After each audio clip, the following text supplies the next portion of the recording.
In March 2020, we were all told to go home, stay indoors and help stop the spread of COVID-19. Easier said than done for the many people sleeping rough on our streets.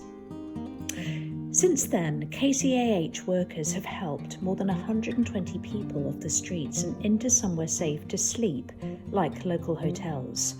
We've been making sure they get a hot meal every day and essential supplies. Without this, many people would have been stuck outside with no one to help. Now, we're working hard to make sure people don't return to living on the streets and they get somewhere to stay that they can call home. Today, KCAH staff are supporting nearly 80 people who've been helped out of homelessness and are now living in shared houses or flats. For some people, it's their very first real home for a very long time. People like Darren. From my point of view, walking around the streets all night or then trying to find somewhere to stay safe during the day, because generally you don't feel safe on the streets at night. And obviously since COVID struck, since the pandemic, it's been a game changer for everyone. Hopefully the good that will come out of it means that people will get a base, people will start addressing some of the problems they have, both socially but also whether it's in terms of addiction or depression or other mental health issues. But essentially none of it would be able to get done without KCAH. There'd be a lot of stranded people and there'd be a lot more lost souls than there already are in Kingston. Recently, we reopened the Joel Centre as a safe place to live for people who've experienced homelessness and are facing problems with drugs and alcohol.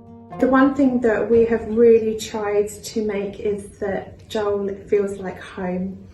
So that when you come in, we have a lounge area, so that people have that sense of belonging. The whole purpose is to stabilise people.